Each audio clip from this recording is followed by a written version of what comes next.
अभिमानाय निर्धूतकलिलाटमणि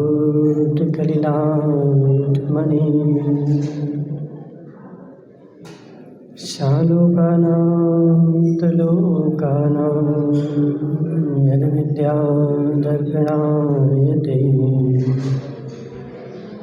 नमो हरिहन्ताणं नमो सिद्धाणं नमो आयर्याणं नमो वज्रायाणं नमो सद्विषाहम्। पंच परमेष्टि भगवान के अनंत अनंत सिद्ध परमेष्टि भगवान के 1008 देवालय चंडी गुरु भगवान के 1008 देवालय पारसनाथ भगवान के आचार्य भगवान समंतभद्र स्वामी के आचार्य भगवान विशुद्ध सागर जी महाराज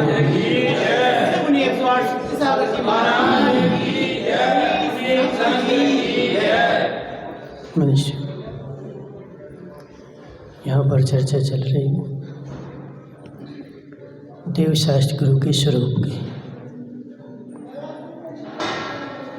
कि देवशास्त्र गुरु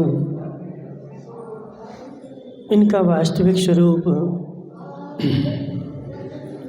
जैसा है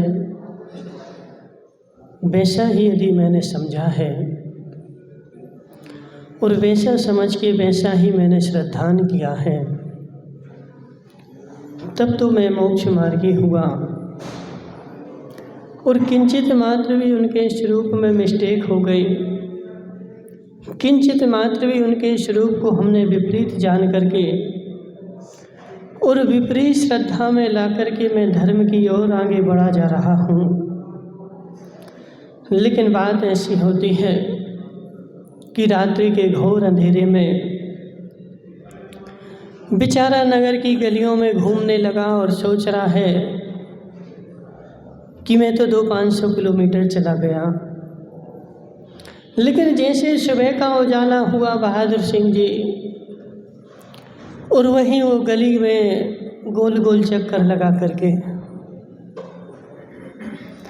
घूमता रहा, पूरी रात भर घूमा, लेकिन क्या था कि अंधेरा था। मेहनत उसकी पूरी हुई, मेहनत में कोई कमी नहीं, लेकिन मात्र अंधेरा था। ठीक है, बात नहीं समझो बात क्यों। एक व्यक्ति अर्धरात्रि में उसको ऐसा अंदर से भाव हुआ कि मैं इस नगर में रहते रहते मुझे वर्षों हो गए, क्यों ना मैं किसी दूसरे नगर की यात्रा करके आऊं। और रात में उठा, अंधेरा घोर था और घोर अंधेरे में बेचारा चलने लगा कि मैं सुबह तक तो देखो आधी रात से चलूँगा तो सुबह तक तो दूसरे नगर पहुँच ही जाऊँगा।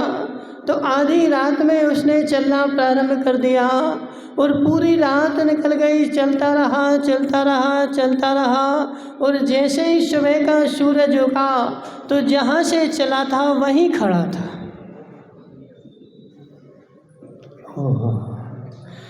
चला तो पूरी रात, बहादुर सिंह जी चला तो पूरी रात, बैठा नहीं, खड़ा नहीं रहा, चलता रहा, लेकिन चला था अंधेरे में और अंधेरे में चलने के कारण उसको रास्ता नहीं दिखा।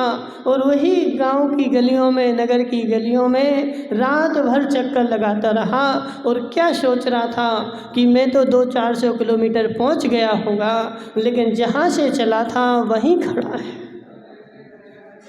क्यों?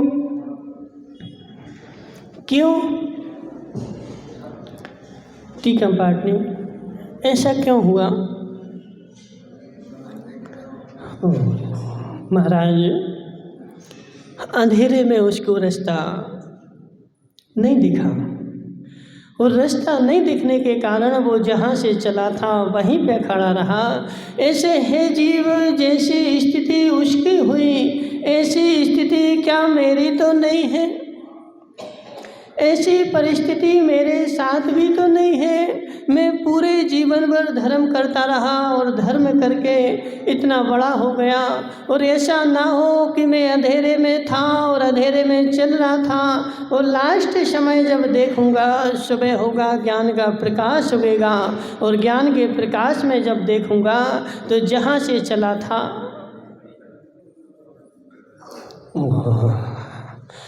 पूरे जीवन की मेहनत, पूरे जीवन की मेहनत बहादुर सिंह जी, पूरे जीवन की मेहनत मेरी बेकार चली गई। 1% भी मैं आगे नहीं बढ़ा। क्यों? क्योंकि उसको प्रकाश का अंधेरा था और मेरे जीवन में ज्ञान का अंधेरा था।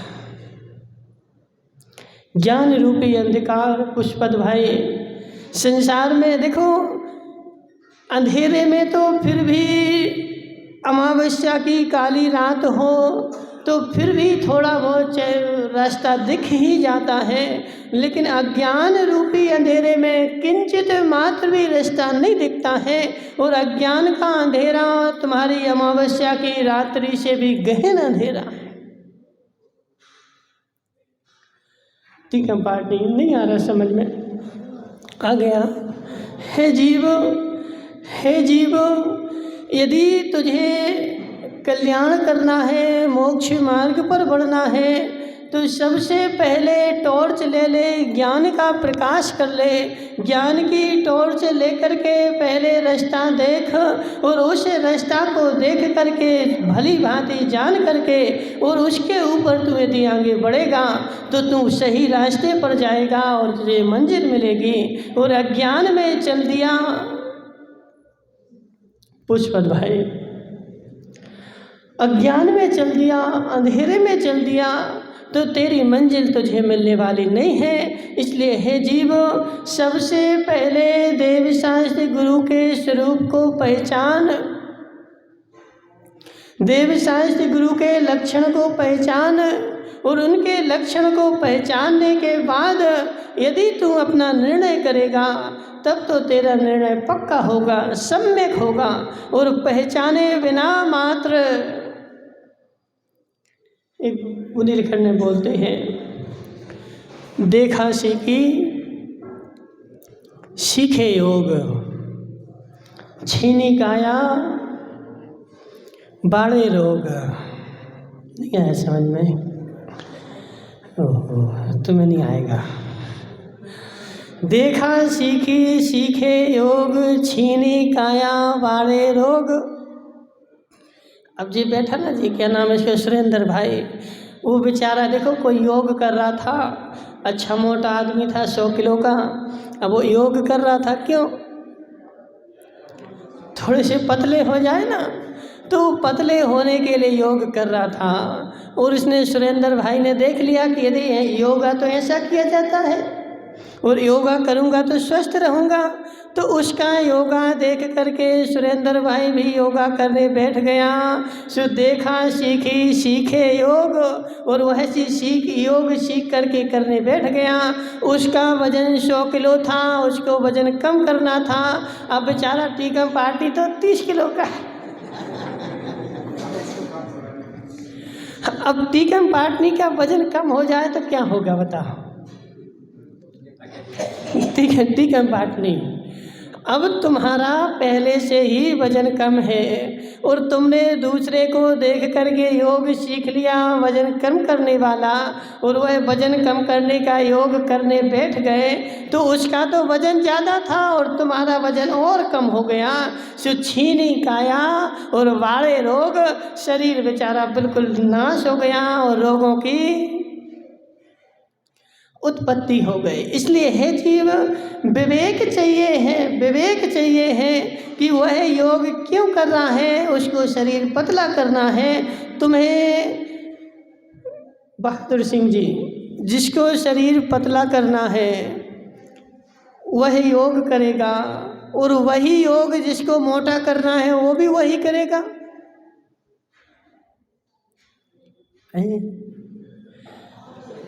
सुरेंद्र भाई वो क्या करेगा?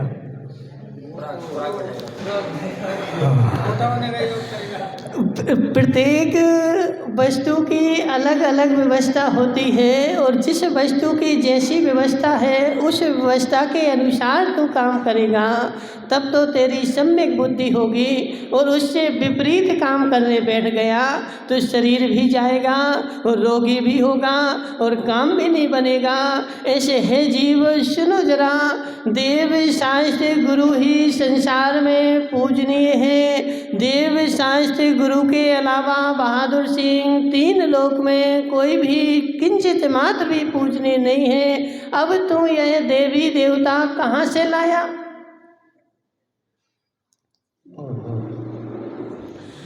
छीनी काया, छीनी काया बाड़े रोग, देखा सीखी सीखे योग और छीनी काया बाड़े रोग। हे जीव, ये देवी देवता तू कहाँ से लाया? राजकुमार पाटनी नहीं बताओगे? देखा देखी दूसरा व्यक्ति बेचारा अज्ञानी था, वह कर रहा था और तूने देखा देखी उनके तूने भी अपना लिए। हे जीवो, संसार में मात्र पंच परमेष्टि ही, देखो एक कहावत आती है हरिवंश पुराण में। हरिवंश पुराण पढ़ा किसी ने? यहाँ पे पढ़ लिया? हरिवंश पुराण में आती है, देखो धीरे धीरे। पाटनी जी तो अब धीरे धीरे पढ़ेंगे ना। पाटनी जी, एक व्यक्ति की यहाँ परंपरा थी कि वह व्यक्ति बकरे की बलि चढ़ाता था।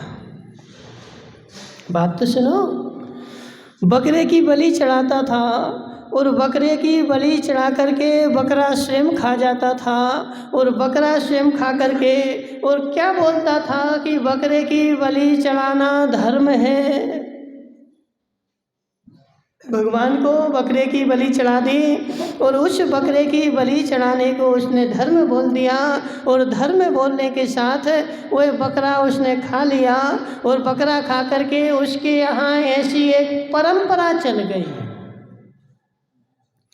अब परंपरा क्यों चली? क्योंकि वह तो बेचारा लोभी था बहादुर सिंह जी, क्योंकि उसको पेट को खाने के लिए चाहिए था तो उसने बकरे की बलि चढ़ाना प्रारंभ किया और पेट भरा और उसके घर में परंपरा चल गई। उसके बच्चे जब हुए तो उसके बच्चे ने देखा कि देखो हमारा पिता कितना धर्मात्मा है और उसने अपने बच्चे को भी वही उपदेश दिया कि हे बेटे, हमारे कुल परंपरा में, हमारे कुल में परंपरा है किस बात की? बकरे की बलि चढ़ाने की। भगवान को बकरे की बलि चढ़ाओगे तो भगवान तुमसे प्रसन्न रहेगा। इसलिए उसके बेटे ने भी बचपन से वही सीखा सुरेंद्र भाई कि हमारे घर में परंपरा है बकरे की बलि चढ़ाने की और बलि चढ़ा करके मैं धर्म कर रहा हूँ। और उसके बेटे ने देखा कि हमारे पिताजी जो हैं बहुत बड़े धर्मात्मा हैं, बकरे की बलि चढ़ाते हैं। पिताजी सारे जीवन भर बलि चढ़ाता रहा और अपने आप को धर्मात्मा मानता रहा और आखिरी में बेचारा मरण को प्राप्त हो गया। और उसका बेटा जो पैदा हुआ वह बेटा ने वह गद्दी संभाल ली। अब पिता की गद्दी कौन संभालेगा? राजकुमार भाई तुम ही संभालोगे कि नहीं? पिता की गद्दी बच्चे ने संभाल ली और वह बकरों को बलि चढ़ाने लगा। और बकरे की बलि जो पिता मर गया था, अब वह पिता तो देखो बच्चा बोल रहा, बहादुर सिंह जी सत्य बताना, तुम जब चले जाओगे यहाँ ऊपर तो तुम्हारे बेटे क्या कहेंगे? देखो भारत की ऐसी परंपरा है कि स्वर्गवासी कहेंगे और कोई नरकवासी कह दे तो डंडा लेकर के आ जाएंगे, लेकिन जब तक पिता घर में बैठा है तब तक उसको पानी भर के नहीं देंगे और जब मर जाएगा तो खीर खिलाएंगे। खिलाते पाटनी जी कि नहीं खिलाते? खिलाते ना। देखो, जब तक जीवित रहेगा तब तक पानी नहीं पिलाएंगे, और जब मर जाएगा तो मर गया, पिता की आत्मा को शांति हो जाए। इसलिए जब भादों का महीना आएगा तो खीर बना करके छत पे रखेंगे। आ जाओ पिताजी। एक तो बोल रहा है मेरे पिताजी स्वर्ग में गए, और दूसरा क्या, कौओं को खीर खिला रहा है कि कौआ जो है वह खीर खाएगा, मेरी आत्मा को, पिता की आत्मा को शांति होगी। तो तेरा पिता स्वर्ग में गया कि कौआ बना? बहादुर सिंह, पिता स्वर्ग में गया कि कौआ बना? और कौए को खीर खिला करके क्या सोच रहा है कि आत्मा को शांति मिलेगी पिताजी की। लेकिन जब पिता जीवित था, जब तो बेचारे ने किंचित मात्र भी खीर क्या, धोन भी नहीं खिलाया। टीकम पाटनी। और मरने के बाद वह परंपरा, देखो जी क्या है ना, बहुत सारी चीजें,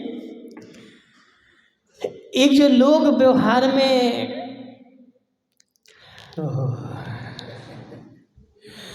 अब क्या करें। देखो राजकुमार पाटनी, बहुत सारी बातें ऐसी लोग व्यवहार में होती हैं कि वो चलती हैं और विचारों ने उसको धर्म का नाम दे दिया, लेकिन जीवन में आज तक बसंती लाल जी पता ही नहीं कि धर्म किस चिड़िया का नाम है।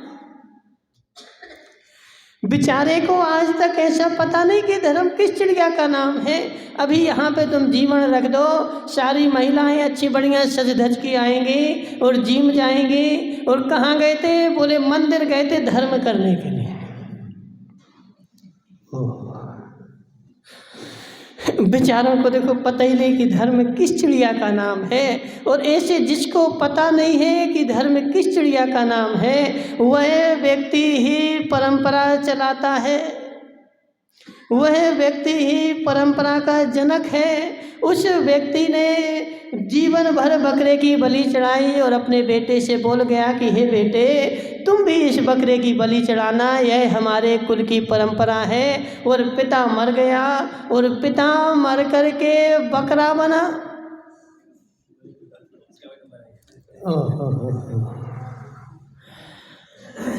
पिता मर करके टीकम पाटनी बकरा बना।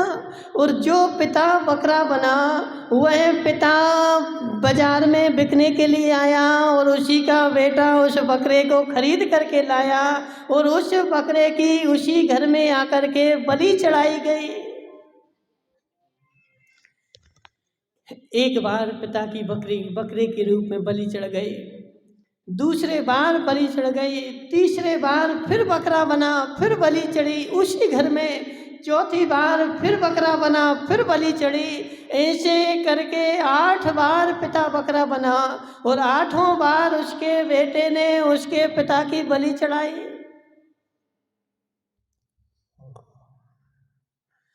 हे जीव, सोच जरा, समझ जरा, तेरी हिंसा धर्ममय हो सकती है क्या? जहाँ जहाँ हिंसा है वहाँ वहाँ धर्म का अभाव है, और जहाँ जहाँ धर्म है वहाँ वहाँ हिंसा का अभाव है। इसलिए हे जीव, धर्म जो होता है वो अहिंसामय होता है। किंचित मात्र भी तेरे मस्तिष्क में हिंसा का कीड़ा बैठा हुआ है, और हिंसा करके तू धर्म मान रहा है, तो वह तेरा धर्म मिथ्या है। और जो हिंसा का उपदेश दे रहा है और जो हिंसा पसंद है, उसको तूने भगवान माना है। कौन सा दोष हो गया बसंती लाल जी? 3 दोष पढ़े थे ना तुमने, भूल गए? 3 दोष पढ़े थे ना प्रमाण के। प्रमाण के वो लक्षण के हैं, भेदाभेद विपर्यास, स्वरूप विपर्यास, और कारण विपर्यास, भेदाभेद विपर्यास, स्वरूप विपर्यास। यह प्रमाण के 3 भेद लक्षण हैं। इनमें से एक भी विपर्यास तुम्हारे प्रमाण में पाया जाए तुम्हारा प्रमाण प्रमाण नहीं है, प्रमाणाभास है। हे जीव, एक तरफ तू बोलता है अहिंसा परमो धर्मा, अहिंसा परम धर्म है, और दूसरी तरफ हिंसक को भगवान मानता है। हे जीव, यह तेरा स्वरूप प्रयास। लगाओ तो हाँ, देखो पुष्पा जी, ऐसे काम नहीं चलेगा। यहाँ पे लगा तो यहाँ पे परीक्षा कर उसकी, उस पर यहाँ पर परीक्षा करके प्रमाण यदि तेरा सत्य आ जाए तब तो तेरा भगवान भगवान होगा, और यदि प्रमाण तेरा प्रयास में आ रहा है तो वह तेरा भगवान भगवान नहीं है। तुमने एक तरफ तो बोला, इस गुरु सेवा संघ का अध्यक्ष है ना राजकुमार पाटनी, तुमने वहाँ पे क्या लिख रखा है? अहिंसा परमो धर्मा लिख रखा कि नहीं? कहाँ है? बोर्ड पे तो इसने लिखा अहिंसा परमो धर्मा। तो अहिंसा परमो धर्म है कि अहिंसा परमो धर्म है? पहले तो ये बता कि ऐसा मात्र महाराज, वो अपन जैन है ना, तो ऐसा बोलना पड़ता है कि अहिंसा परमो धर्मा, और लिखना पड़ता है। तो अहिंसा परम धर्म है, ये तूने माना कि मात्र कह रहा है? लोहाड़िया, अहिंसा परम धर्म है ऐसा तूने माना कि मात्र कह रहा है? मानते हो? हे जीव, हे जीव, यदि तू अहिंसा को परम धर्म मानता है तो पूजता किसको है?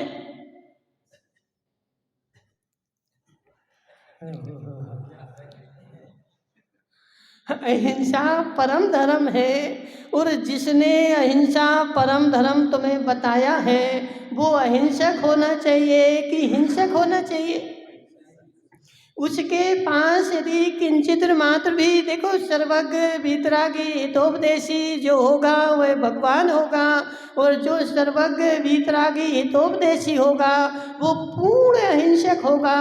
उसके पास किंचित मात्र भी हिंसा का लेश,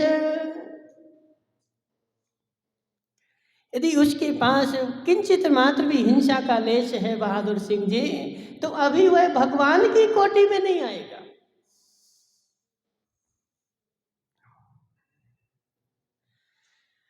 भगवान पुष्प जी जो होगा वह पूर्ण होगा। पूर्ण होगा मतलब उसके पास हिंसा का, गुरु के पास हिंसा का लेश हो सकता है, क्योंकि अभी गुरु जो है पूर्ण भगवान नहीं है, लेकिन अरहंत भगवान पूर्ण भगवान है, सिद्ध भगवान पूर्ण भगवान है। उनके पास हिंसा का लेश मात्र भी है तो वह भगवान की कोटि में नहीं आएगा।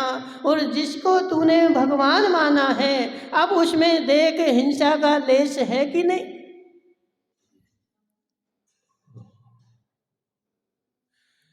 और यदि हिंसा का लेश है और तुम कहते हो कि अहिंसा परमो धर्मा, तो तुम्हारे धर्म में जो है स्वरूप प्रयास आ गया। कहता कुछ है, करता कुछ है, मानता कुछ है, अब फिर वचन में कहता है कि मन में हो सो वचन उचरिए, और वचन हो सो तन सो करिए। हे जीव, तू स्वयं मन में कुछ है, वचन में कुछ है, कर कुछ रहा है, और दूसरे से कह रहा है कि मन में हो तो वचन उचरिए। अब ये बता, जिस देवी देव को तू भगवान मान के बैठा है, उस देवी देव के शरीर पर कपड़े हैं कि नहीं?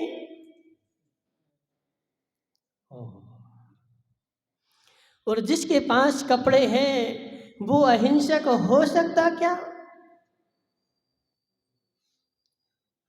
जिसके पास, बहादुर सिंह सुनो हमारी बात, निर्णय करो पहले, जिसके पास कपड़े हैं वह भगवान हो सकता क्या?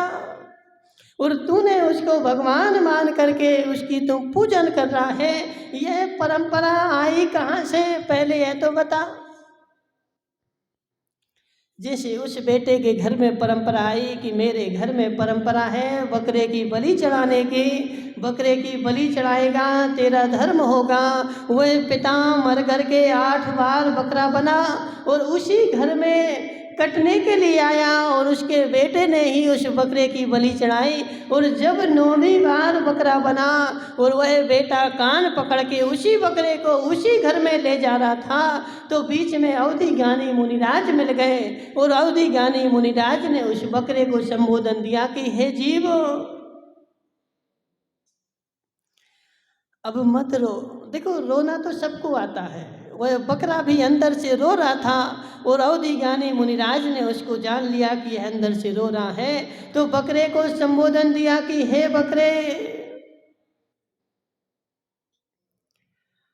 मत रो, मत रो, तूने ही परंपरा चलाई है और तुझे ही भोगना पड़ेगी। यदि तू इस परंपरा से छुटकारा चाहता है, यदि तू इस बलि से छुटकारा चाहता है, तो अंदर की ग्रंथि तोड़ करके और घर में तूने जो हिंसा करके धन गाड़ा था, अब वह बकरे की बलि चढ़ाई इसलिए तो बकरा बना, लेकिन उसी घर में बार बार क्यों गया?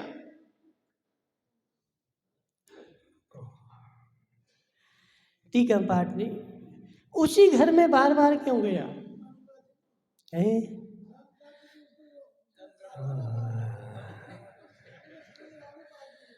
उसने अधर्म को धर्म किया, इसलिए तो बकरा बना, बकरे की बलि चढ़ाए इसलिए बार बार बकरा बना। लेकिन जीवन में उसने थोड़ा बहुत धन भी कमाया था और धन जो था उस घर में गड़ा हुआ था और उस धन की लालसा के कारण वह बार बार उसी घर में बलि चढ़ने जा रहा था। और उसको मुनिराज ने संबोधन दिया कि हे बकरे, तुम उस धन की लालसा, तुम क्या सोचते महाराज, मरण हो जाएगा तो छूट जाएगा, मरण हो जाएगा तो छूट जाएगा। हे जीव, मरने के बाद भी धन की लालसा नहीं छूटती। धन तो छूट जाता है, लेकिन वह अंदर का जो संस्कार है ना, वह संस्कार भाव तक बैठा रहता है और भाव तक अंदर में वो बैठा रहेगा। इस भाव में तूने जो धन कमा करके रखा है, अब जब तुम हरिवंश पुराण पढ़ोगे तो तुम्हारी आंखें खुल जाएंगी। उस राजा ने जीवन भर पूरा धन कमाया और राजकोष पैक करके अपने बेटे को दे दिया, लेकिन बेटे की बुद्धि थोड़ी सी कम थी, इसलिए पिता जो था बेटे के राग में मर गया और मर करके अपने धन में ही, अपने धन में अजगर बन के बैठा। क्यों बसंती लाल जी, क्यों? क्योंकि मरते समय उसके मन में ऐसा था कि जब तक मैं जीवित रहा तब तक तो इसकी रक्षा करता रहा और मेरा बेटा हो सकता नहीं रक्षा कर पाए और कोई ले जाए, इसलिए अंदर में बैठा था राग धन के प्रति और वह रक्षा करने का प्रति, इसलिए सर्प बन के उसी धन में पैदा हो गया। और उस भाव में भी उसने किसी को वह धन उठाने नहीं दिया।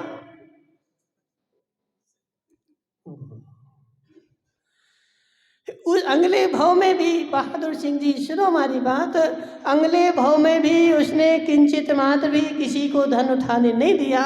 जब भी कोई उठाने जाए तो सांप बन के उसको फुसकारता था और पूरा जीवन उसने अंगला त्रियंच में बिता दिया। ऐसे वो बकरा बना और बकरा बन करके और उसी घर में बार बार क्यों जा रहा है?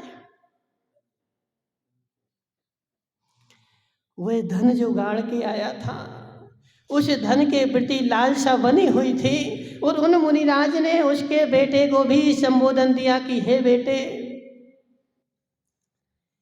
जिस बकरे का तूने कान पकड़ा है ये तुम्हारे पिताजी हैं। जिस बकरे का तूने कान पकड़ा है यह तुम्हारे पिताजी हैं। हे जीव, हे जीव, आज तक तेरे मन में श्रद्धा भी बैठी हुई है, महाराज को भी मानता है, लेकिन हे टी कंपाटनी, महाराज को तू तभी तक मानता है जब तक महाराज मेरे मन की कहते हैं, और महाराज यदि तुझे सच्चाई सुना दे तो दूसरे दिन से महाराज को मानना भी, दूसरे दिन से महाराज को मानना भी बंद कर देगा। महाराज को तू मान रहा है ताकि महाराज मेरी प्रशंसा करते रहे, मुझे अच्छा कहते रहे, इसलिए महाराज की भी पूजा है। और यदि महाराज ने मुझे सच्चाई बता दी, देखो संसार में ऐसे ही होता है, जोशी के पास जाएगा जी, सुरेंद्र भाई हाथ देख लो हमारा, जोशी हाथ देखेगा और हाथ देख करके ज्योतिषी क्या बताएगा, बोलो जो सुरेंद्र भाई क्या बताएगा? तुम इतने सीधे साधे कब से हो गए? इतने सीधे साधे कब से हो गए कि ज्योतिषी से तुम अपनी कमियां सुनने जाओगे और सुन करके प्रसन्न हो जाओगे? हे जीवो, यदि वह ज्योतिषी तुम्हारी कमी बता दे, अब उसको पैसे नहीं मिलेंगे, अब उसको पैसे नहीं मिलेंगे। पहले इस कमी को ठीक करने का और उपाय बताओ, और जब पूरी कमी हो ठीक हो जाएगी तब तुम्हें पैसे देंगे, जब तक कमी है तब तक पैसे। हे जीव, जोशी के पास भी जा रहा है, लेकिन किस लिए? पारस लोहाड़िया, किस लिए? वो मेरी अच्छा बता दे कि अरे तुम तो अभी करोड़पति बनने वाले हो, तुम्हारी तो 15 शादियां होने वाली हैं, तुम्हारे 15 मकान बनने वाले हैं, और तुम्हारे बारे में ऐसा सब बता दे। और यदि कदाचित जोशी ने बोल दिया लोहाड़िया कि तुम्हारी शादी नहीं होगी, क्या करोगे? कोई इलाज नहीं है, होगी नहीं तुम्हारी, तुम्हारे हाथ में रेखा ही नहीं है, अब क्या करोगे? महाराज वो पंडित ही बेकार है, तुम्हें जानते ही नहीं है तुम तो कुछ भी, तुम क्या जानते हो? अभी देखो मैं दूसरे जोशी के पास जाता हूँ और दूसरा जोशी तुम्हारी हाथ रेखा, अरे तुम्हारी तो अभी कल शादी होने वाली है, हरी हरी गड्डी निकाल के और तुरंत उसको पकड़ा देगा। हे जीव, तू मात्र अपना अच्छा सुनना चाहता है, जैसे तेरी सच्चाई सामने आ जाए तो महाराज भी बेकार है। उसको बकरे के बेटे को बोला कि हे बेटे, जिसका तूने कान पकड़ा है,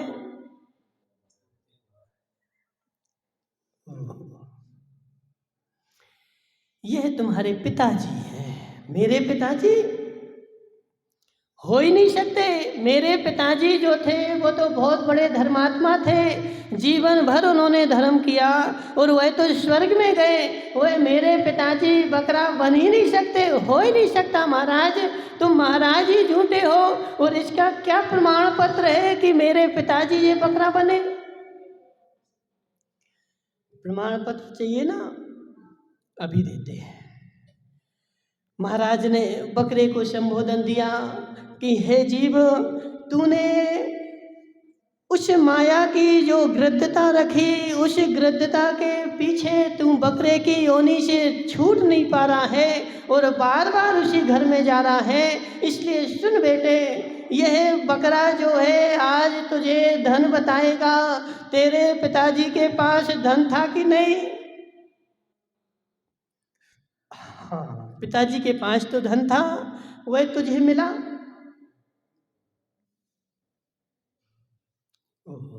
दिगंबर ने, पिताजी के पास धन था कि नहीं? हाँ, पिताजी के पास धन था। तुझे देकर गए थे कि नहीं? बोले नहीं, मुझे देकर नहीं गए, ना जाने वह कहाँ रख के गए हैं। आज तक मैंने प्रयास किया, आज तक मुझे नहीं मिला। और वह धन सुन, यह बकरा ही तेरा पिता है और आज तुझे वह धन जो है निकाल करके दे देगा। और बकरे को संबोधन किया मुनिराज ने। बकरा चला गया और बकरा जा करके जहाँ घर के पिछवाड़े में धन गड़ा था वहाँ पैर से खोद करके धन निकाल लिया। बेटे ने धन ले लिया और बेटे ने धन लेकर के अब उसकी आंखें खुल गईं और वह महाराज के पास गया और उसने महाराज से प्रायश्चित ले लिया कि हे भगवान, आज तक मैं जो धर्म कर रहा था, आज तक मेरे घर में जो परंपरा चल रही थी वह परंपरा बकरा बनने की थी। आज से मैं बकरे की बलि चढ़ाना बंद करता हूँ और आज से मैं सच्चे धर्म को प्रारंभ करता हूँ। हे जीव,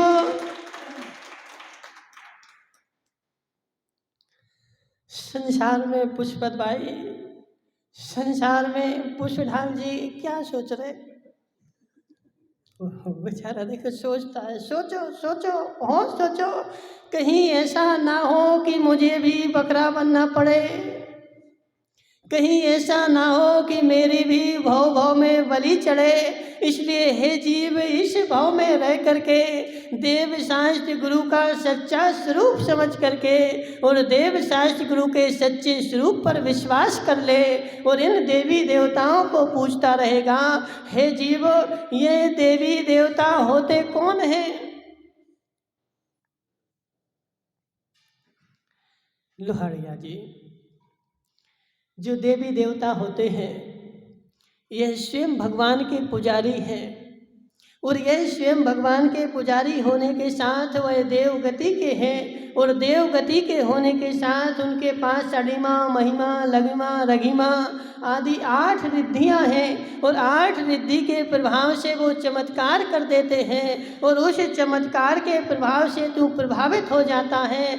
हे जीव, वह भगवान की भक्ति करते हैं और भगवान की भक्ति करके वह अपनी रिद्धियों प्रकट करते हैं। लेकिन सच्चा सम्यक दृष्टि देव जो होगा वह दूसरे से अपने पैर नहीं पुजवा सकता।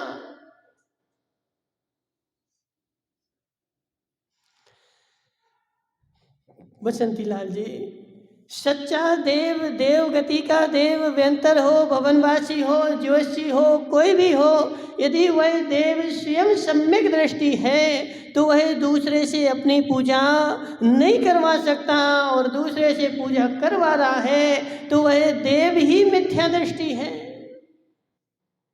और उस मिथ्या दृष्टि देव को तू पूज रहा है। देवों को पूजन नहीं होती, देव पूजा करते हैं और देव को पूजन जो है, देखो आगम में स्वरूप क्या है। बहादुर सिंह जी सुनो जरा, आगम में स्वरूप क्या है? देव की पूजा नहीं होती, देव पूजन करता है, देव का सम्मान होता है। जैसे टीकम पाठ ने, तुम इन बहादुर सिंह से क्या बोलते हो? नहीं तो रास्ते में मिल जाए तो कुछ करते कि नहीं करते हैं? कैसे करते बताओ?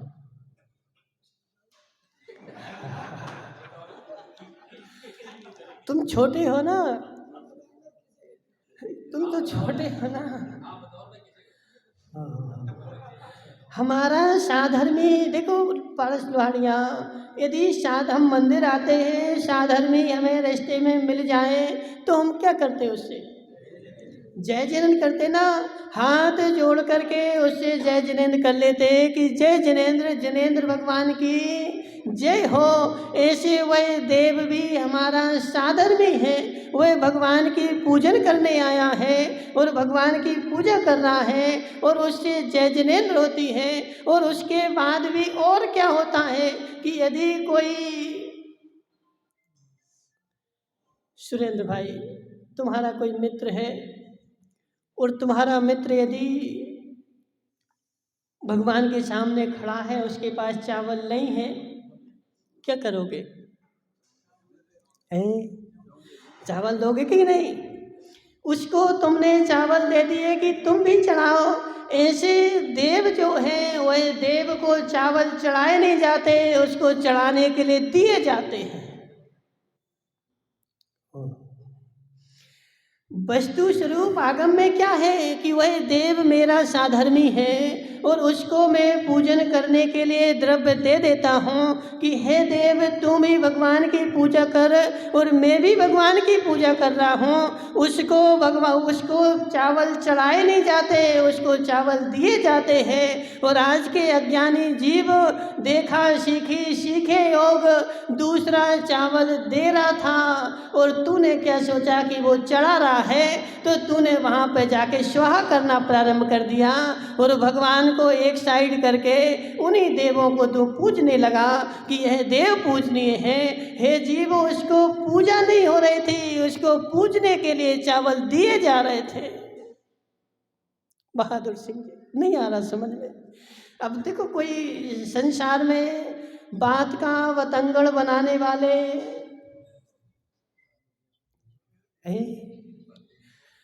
बात का वतंगड़ बनाने वाले कितने लोग हैं। बोले महाराज हम तो बैठे ही हैं, किसी का यदि इतना सुराग मिल जाए तो इतना बनाने के लिए हम बचपन से सीख के आए वो बात। तो ठीक है बाटली, ऐसा है कि नहीं। हे जीव, तू बात का वतंगड़ बना लिया और खोज करने तो कोई जाता नहीं है। किसी ने बोला कि वहाँ पर नदी के किनारे चले जाओ, लड्डू बरस रहे। अरे लड्डू बरस रहे, पूरे गांव में हल्ला कर देगा। बोले नदी के किनारे लड्डू बरस रहे। नदी किनारे टीकमचंद जी लड्डू बरस सकते क्या? नदी किनारे लड्डू बरस सकते क्या? हे जीव, नदी किनारे लड्डू नहीं बरस सकते। जे तूने बात का वतंगड़ बनाया है। ऐसे देवी देव जो है वह अष्ट द्रव्य से पूजा के योग्य नहीं हो सकते। उनको अष्ट द्रव्य हमने जो दी थी वह भगवान की पूजन करने के लिए दी थी, उनको चढ़ाई नहीं थी। और तूने स्वरूप समझा नहीं, दूसरे को देख करके और यह परंपरा प्रारंभ कर दी कि देवी देव की भी पूजन करो अष्ट द्रव्य से।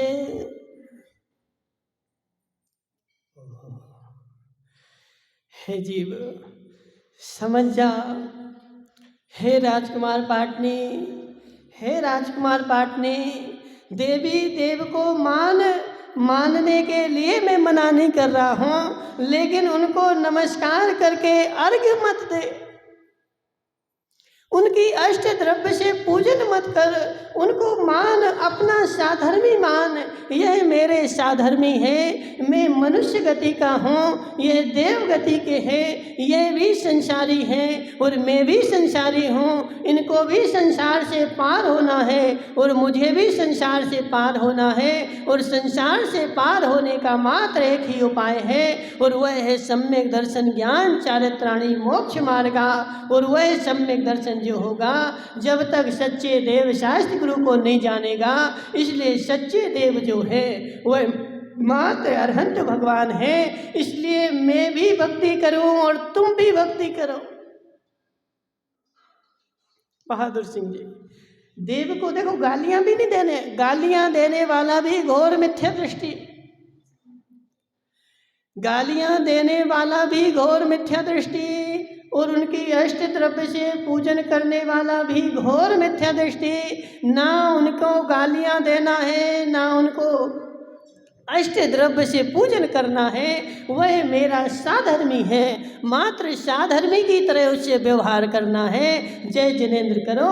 और उसको द्रव्य चलाने की परंपरा नहीं है, द्रव्य देने की परंपरा है। लेकिन मेरी बुद्धि कमजोर थी, मेरे पास ज्ञान नहीं था, मेरे पास अज्ञान था, इसलिए मैंने उनको पूजना न प्रारंभ कर दिया कि तुम्हें पूजूंगा, तुम कोई चमत्कार कर देना, मेरा कल्याण हो जाए। हे जीव, वह देव तुम्हारा कल्याण। लोहारिया जी, जैसे उस बकरे के बेटे ने परंपरा समझी और परंपरा तोड़ी, ऐसे कभी ना कभी तो किसी ना किसी को तो राम बनना ही पड़ेगा। धनुष पे बाण, धनुष पर डोरी कौन चढ़ाएगा?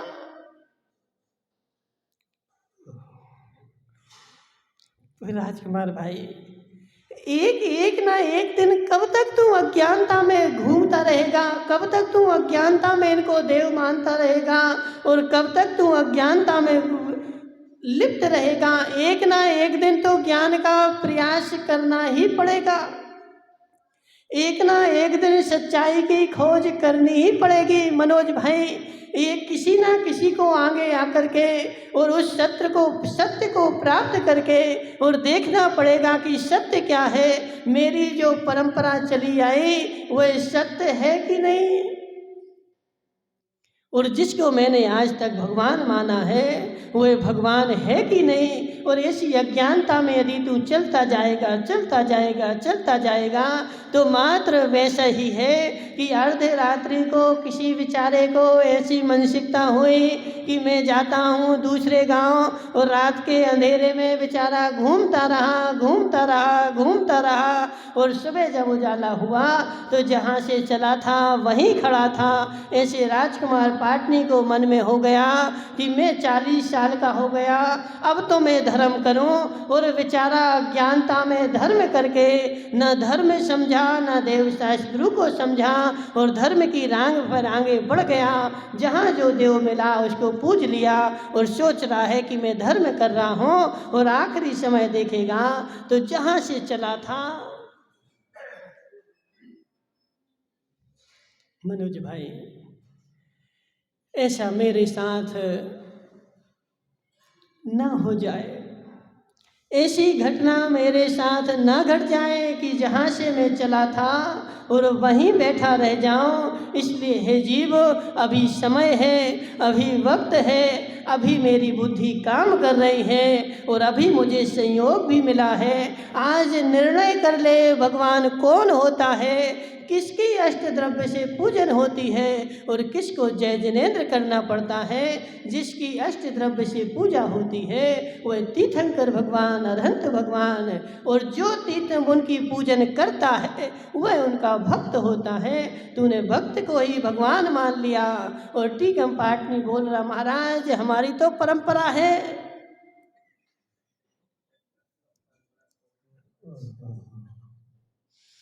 हे जीव, आज तक कोई भी परंपरा से मोक्ष, आज तक किसी का परंपरा से कल्याण नहीं हुआ। परंपरा देखो, जब परंपरा का नाश होगा तभी तेरा मोक्ष मार्ग प्रारंभ होगा। किसी भी प्रकार की परंपरा मोक्ष मार्ग नहीं होती है। मोक्ष मार्ग जो होता है वह वस्तु स्वरूप का यथार्थ ज्ञान होता है। इसलिए हे जीव, वस्तु स्वरूप का यथार्थ ज्ञान कर। और जब तक इन देवी देवताओं को तू भगवान मानता रहेगा, सिर झुकाता रहेगा, तब तक तेरा संसार परिभ्रमण चलता ही रहेगा। इसलिए निर्णय कर, ज्ञान कर, फैसला कर और निर्णय करके इन परंपराओं को तिलांजलि दे दे और उनको अपना साधर्मी बना करके और उनके साथ भी भगवान की पूजा कर। यही सच्चा धर्म है। बोली शांतिनाथ भगवान की।